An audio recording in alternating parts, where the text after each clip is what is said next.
Excuse me, Dhaka medical কলেজের mental health ডিপার্টমেন্টটা কোন দিকে? মেন্টাল হেলথ বিভাগ খুঁজছেন কেন? আপনি কি পাগল? বিশ্বাস করেন, এবার দেশে আসার আগে একদম ঠিকঠাক ছিলাম, কিন্তু দেশে আসার পর মনে হচ্ছে পাগল হয়ে গিয়েছে। ভাইয়া, আপনি তো কলেজে চলে এসেছেন। ও, আপনি আগে হাসপাতালে জরুরি বিভাগে যান, সেখান থেকে আপনাকে সঠিক জায়গায় পাঠাবেন।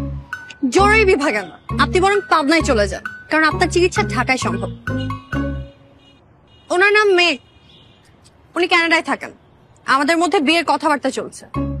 সম্ভবত উনি আমাকে ইমপ্রেস করার জন্য এখানে এসেছেন। তাই আসলে আপনারা বিয়ে করতেছেন? আমার দিক থেকে তো আমি 100% রাজি। শুধু আমার ফিয়ান্সে, মানে যার সাথে আমার বিয়ে ঠিক হয়েছে, মানে আপনাদের বান্ধবী কোনো গ্রিন সিগন্যাল দেয়নি। ভাইয়া, ও রাজি না থাকলে আপনি আমাকে বলতে পারেন, আমার আবার কানাডা যাওয়ার খুব শখ। ভাইয়া, আমিও রাজি। আপনি যে হ্যান্ডসাম। থাম,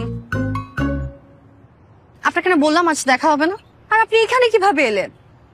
আপনি ঢাকার রাস্তাঘাট চেনেন? কিচ্ছু চিনি না, ঢাকায় আমাদের কখনো থাকাই হয়নি। কানাডা যাওয়ার আগে আমরা চিটাগং এ থাকতাম। তবে গুগল ম্যাপ আছে, ট্যাক্সি আছে, এটা দেখে দেখেই চলে আসছি। আচ্ছা, আমার না গলা শুকিয়ে গেছে, আপনারা তো ক্লাস করে আসছেন, নিশ্চয়ই ক্ষুধার্ত। চলেন কোথাও বসে কিছু খাই। হ্যাঁ ভাইয়া, চলে। না, আমাদের হাতে কোনো সময় নেই। আমরা এখন নীল খেতে যাবো বই কিনতে। তাহলে আমিও যাই আপনাদের সাথে নীল খেতে। অবশ্যই ভাইয়া, চলেন। গ্রেট। চলেন ভাইয়া। উনি আমাদের সাথে যাই কি করবেন? আমরা বই কিনবো, উনি দেখবেন।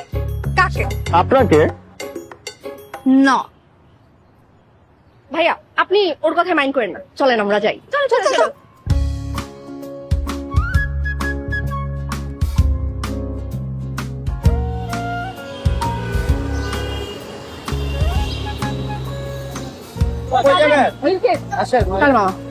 ভাইয়া, আপনারা দুজন তাহলে এক রিক্সা যান, আর আমরা দুজন ওটা চলে যাই। আর রিক্সা হচ্ছে দুজন মানুষের কাছাকাছি আসার সব থেকে ভালো মাধ্যম। যা, এই চল চল চল।